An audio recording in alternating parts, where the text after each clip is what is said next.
இங்கே கோர்ட்டு வழக்கெல்லாம் ஜட்ஜ்மெண்ட் கிடைக்கணும்னா இங்கே வந்து பிரார்த்தனை பண்ணிப்பா.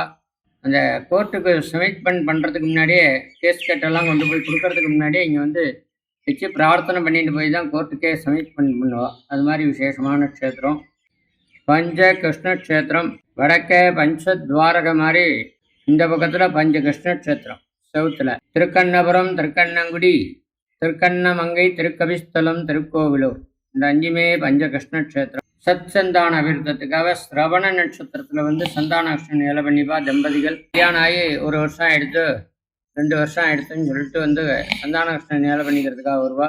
அதே போல் எத்தனை பேர் ஏழை பண்ணிட்டு போயிருக்கா, எத்தனை பேருக்கு காரியம் சித்தியாயிருக்கு. வரப்பிரசாதியான பெருமாள் திருமங்கையாழ்வாரோட வாழ்க்கை வரலாறோட சேர்ந்த கோவில் இந்த சரித்திரம். இந்த கோவிலோட சரித்திரம்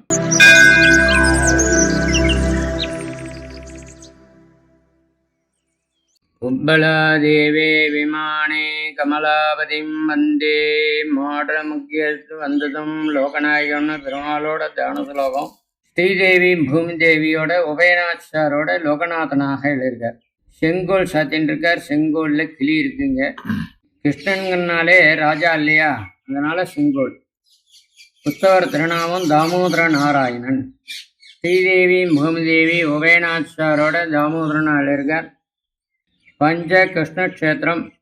வடக்கே பஞ்சத்வாரக மாதிரி இந்த பக்கத்தில் பஞ்ச கிருஷ்ண க்ஷேத்திரம் சவுத்தில் திருக்கண்ணபுரம், திருக்கண்ணங்குடி, திருக்கண்ணமங்கை, திருக்கபிஸ்தலம், திருக்கோவிலூர்.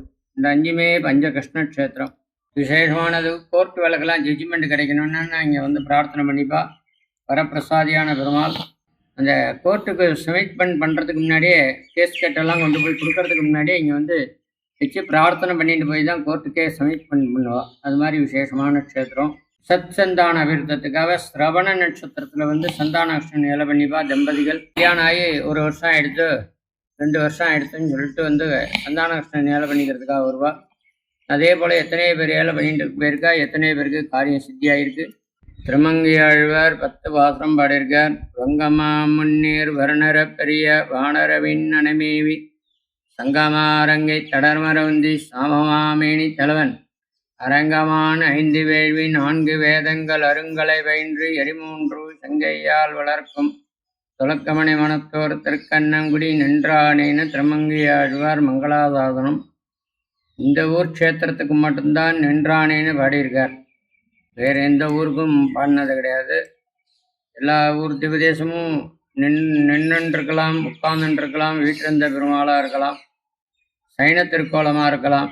இந்த பெருமாளுக்கெல்லாம் நின்றானேலாம் பாடினது கிடையாது. இந்த திருக்கண்ணங்குடிக்கு மட்டும்தான் திருக்கண்ணங்குடி நின்றானேன்னு பாடியிருக்கார். ரொம்ப விசேஷமான பாசுரங்கள் 10 பாசுரம் பாடியிருக்கார். திருமங்கையாழ்வாரோட வாழ்க்கை வரலாறோட சேர்ந்த கோவில் இந்த சரித்திரம். இந்த கோவிலோட சரித்திரம் ரொம்ப விசேஷமானது. மூலவர் திருநாமம் லோகநாதன் திருநாமம். சாமலமேனின்னு திருநாமம். சாமலமேனி திருநாமம்னா கிருஷ்ணன் திருமேனியே நீளமாக இருக்குமா. வான் நீளம்னு சொல்கிற மாதிரி அவர் கருநீளம்ங்கிற மாதிரி ஒரு நீளகமாக இருக்கிறதுனால சாமமாமேனி தலைவன் திருமங்கையாழ்வார் மங்களாசாசனத்திலேயே பாடியிருக்கார். தாயார் மூலவர் தாயார் லோகநாயகி, உத்தவர் தாயார் அரவிந்தநாயகி. மூலவரம் உத்தவரும் ஒரே திருமுகம், வேற எங்கேயும் கிடையாது. இந்த ஊர் க்ஷேத்திரத்தில் மட்டும்தான் மூலவரம் உத்தவரும் ஒரே திருமுகம். மூலவர் அடித்து இது பண்ணுறது, கல்ச்சல் அடிக்கிறது வேற ஸ்தபதி, உத்தவரத்தை வார்க்கிறது வேற ஸ்தபதி. ஆக மொத்தம் 2 பேருமே முகம் ஒன்றா இருக்கும், வேற எங்கேயும் கிடையாது. மூலவர் வந்து உற்சவரை வார்க்கிறது வந்து மூலவர்லேருந்து அச்செடுத்து வார்த்தா மாதிரி இருக்கும், வேற எங்கேயும் கிடையாது. இந்த ஊர் க்ஷேத்திரத்தில் மட்டும்தான். விமானம் வந்து உப்பள விமானம். இங்கே வந்து சித்திரை மாதம் பிரம்மோற்சவம் 10 நாள் நடக்கிறது. 10-11 நாள் படையாத்தி சேர்த்தா 11 நாள் நடக்கிறது, விசேஷமாக நடக்கிறது. பவித்திர உற்சவம் புரட்டாசி மாதத்தில் நடக்கிறது, ரொம்ப விசேஷமாக நடக்கிறது.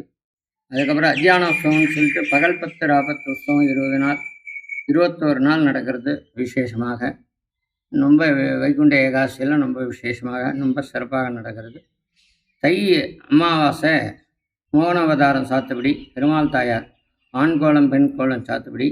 தை அமாவாசை தாயாருக்கு அத்தியானோத்சவம் 5 நாள் ரொம்ப விசேஷமாக நடக்கிறது. ஒரு காலகட்டத்தில் 40 வருஷத்துக்கு முன்னாடி, ஒரு 50 வருஷத்துக்கு முன்னாடி மாசி மகோத்சவம்னு சொல்லிட்டு ரொம்ப சிறப்பாக நடந்தது. அதெல்லாம் நின்று போயிடுத்து.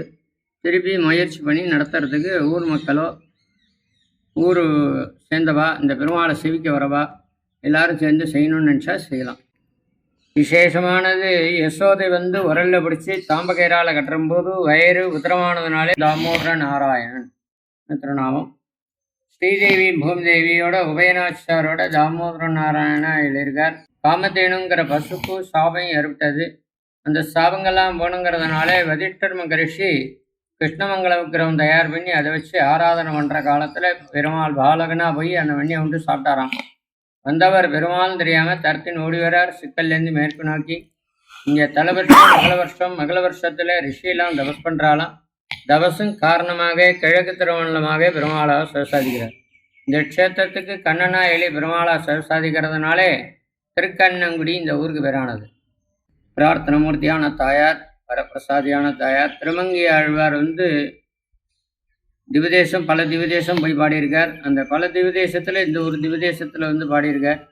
இந்த பாடின்னு வர சமயத்தில் இங்கே நாகப்பட்டினத்தில் புத்தர் விக்கிரம் இருந்ததுதான், கோல்டு. இந்த விக்கிரத்தை எடுத்துன்னு போனாலே ஸ்ரீரங்கம் கோவில் திருப்பணி பண்ணிடலாம், மதில் சவுர் பண்ணி சம்பிரோட்டனே பண்ணிடலான்னு ஐடியா பண்ணுறாராம். பல பேர்கிட்ட பொருளாவோ நிதியாவோ போய் வசூல் பண்ணி கேட்குற போது ஒருத்தரும் கொடுக்க மாட்டேங்கிறா.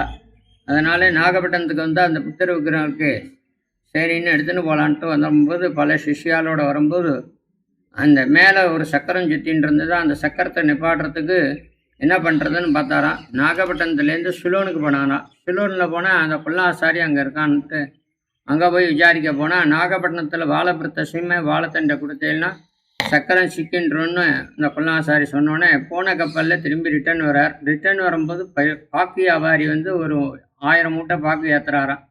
ஏற்றுற சமயத்தில் அந்த கப்பல்லே ஏறி வர சமயத்தில் ஒரு பாக்கை கெட்டு விண்டு போட்டு பாதி பாக்கை பட்டயம் பண்ணி கேட்குறா. செப்பு பட்டயம் பண்ணி கேட்குறம்போது என்னடா இது புது இதாக இருக்கே, புது விசித்திரமாக இருக்கே, இது பட்டயம் பண்ணி கேட்குறாரு பாதி பாக்குன்னு சொல்லி நினைக்கிறாராம் அந்த பாக்கு வியாபாரி. எதாக இருந்தாலும் எனக்குன்னா ஒரு சொந்தம்னா ஒரு பட்டயம் பண்ணி தான் வாங்கிப்பேன், ரிஜிஸ்டர் பண்ணி தான் வாங்கிப்பேன், அதனால் சாதாரண பாதி பாக்கை நான் எடுத்துக்க முடியாதுன்னு சொல்லிட்டாராம். சரி பெரியவர் கேட்குறம்போது பட்டயம் பண்ணி கொடுப்போன்னு பட்டயம் பண்ணி கேட்டாராம். விண்டு போட்ட பாதி பாக்குன்னு எழுத சொல்லலையாம், கப்பலில் பாதி பாக்குன்னு எழுதுனாராம். உடனே சரின்னு அந்த பாக்கு வியாபாரி கப்பலில் பாதி பாக்குன்னு எழுதினாராம். எழுதினோடனே கரைக்கு இறங்கினோடனே கப்பலில் பாதி பாக்குன்னு எழுதி கொடுத்துருக்கேன், அதனால் 1000 மூட்டையில் ஒரு 500 மூட்டையை கொண்டான்னு வாதம் பண்ணி வாங்கினாராம். அந்த 500 மூட்டையை வாங்கினதுக்கப்புறம் இந்த புத்தர் விக்கிரத்தை எடுத்துன்னு வரணுமே, சிஷியனை விட்டு வாழைத்தண்டெல்லாம் எடுத்துன்னு வர சொன்னாராம். வாழைத்தண்டை கொடுத்தோடனே சக்கரம் சிக்கன்னு தான் உள்ளே போய் புத்தர் விக்கிரத்தை எடுத்துன்னு வரும்போது சேவல் குவிடுத்தான். ஆகா சேவல் குவிடுத்து கொண்டுகள்லாம் சாணி கரைச்சி போகிறதுக்கு 4:30 மணிக்கே வந்துடுவா. அதனால் சிஷியனை காமிச்சு கொடுத்தா சிஷியன் நம்மளை காமிச்சு கொடுத்துருவான்னு தலையை சீவி போட்டுவிட்டு இந்த புத்தர் விக்கிரத்தை எடுத்துன்னு வந்தாராம். பொருள் வச்சதுனால பொருள் வச்ச செரிங்கிறது மருகி போய் புறவை செரின்னு மருகிடுத்து இந்த காலகட்டத்தில். அதனால் புளிய மரம் இருந்து தான் அங்கே புதைச்சி வச்சாராம். புதைச்சி வைக்கிறம்போது நான் உறங்கினாலும் நீ உறங்கக்கூடாதுன்னு புளிய மரத்துக்கு நேம்னு இட்டாராம். இவர் தூங்கின்னு இருக்கிற சமயத்தில் புளியங்காய் கொட்டி எழுப்பி விட்டு விடுதான். என்னென்னு பார்த்தா ஏற்கலப்பை வச்சுட்டு விவசாயி ஏர் உழுவுறதுக்கு பார்க்குறம்போது வயலில் தாமோதர நாராயணன் அப்பனோட வயல்னு சொல்லி வாதம் பண்ணுறாராம். பெரியவர் என்னோடதுங்கிறாராம் அந்த விவசாயி பண்ணுறவர். 2 பேருக்கும் தர்க்கமாகிடுது.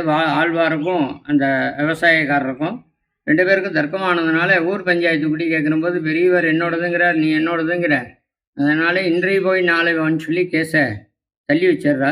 ஏன்னா ஸ்ரீரங்கம் கோவிலில் அது சம்மந்தமான பட்டயங்கள்லாம் இருக்குது, நான் எடுத்துன்னு காமிச்சு ஜட்ஜ்மெண்ட் பண்ணிக்கிறேன்னு சொல்லி கலைச்சிடுறா. அதுக்கப்புறம் இந்த பெருமாளை பற்றி 10 பாசனம் பாடுறார். சிரவண புஷ்கரணின்னு இருக்குது, அந்த புஷ்கரணியில் நீராடுறார். பெருமாளை பற்றி 10 பாசனம் பாடுறம்போது தொண்டை வறண்டு போயிடுதான். தீர்த்தம் வேணும்னு ஒரு லேடிக்கிட்ட போய் கேட்குறம்போது கப்பலில் ஏன் பார்க்கன்னு வாதம் பண்ணி வாங்கினேன், எங்கள் ஊர் ஆள்கிட்ட வயல் என்னோடதுன்னு வாதம் பண்ணி வாங்குறேன், அதனால் கயிறு சொம்பும் கொடுத்தா என்னோடதுன்றுவேன், அதனால் நாளைக்கு பிடிஞ்சால் தண்ணி இழுக்கிறதுக்கு தீர்த்தம் இழுக்கிறதுக்கு கயிறு சொம்பும் இருக்காது, அதனால் கயிறு சொம்பும் கொடுக்க முடியாதுன்றா லேடி. என்னோட குறிக்கோள் உனக்கு புரியல, உன்னோட குறிக்கோள் எனக்கு புரியல, அதனால் நான் ஒரு நாள் தீர்த்தம் இல்லாமல் எவ்வளோ கஷ்டப்படுறேனோ அதே போல் 365 நாள் தீர்த்தம் இல்லாமல் கஷ்டப்படணும்னு சொல்லி மோதிரத்தை கழிஞ்சி ஊரா கிணறு உறங்காவளி காயாமகில் தோளாவளுக்கு திருக்கண்ணங்குடின்னு விசிறிட்டு போயிட்டாராம். கேஸெல்லாம் ஏதோ பைசல் ஆகக்கூடாதுன்னு. ஊருக்காரெல்லாம் பயந்தடிச்சுன்னு பின்னாடியே ஓடுறாராம் ஆழ்வாரோட. இன்னும் இப்படி பெரியவரை இப்படி சொல்லிட்டு வரீங்களே, எங்களுக்கெல்லாம் கேஸ் எப்படி ஜட்ஜ்மெண்ட் ஆகும்னு கேட்குறம்போது தாமோதர நாராயணன் பிரார்த்தனை பண்ணிக்கோ, அதனால் அங்கே போய் பிரார்த்தனை பண்ணால் உனக்கு கேஸெல்லாம் வெற்றி ஆகணும்னு சொன்னோன்னே நீ வந்து பெருமாளை பிரார்த்தனை பண்ணால் கேஸ்லாம் வெற்றி ஆகிடுது. அதே போல் பல பேருக்கு காரியம் சக்ஸஸ் ஆகிடுது. தர்மமாக இருக்கிற கேஸ்லாம் வெற்றி ஆகிடும். வரப்பிரசாதியான பெருமாள், வரப்பிரசாதியான தாயார்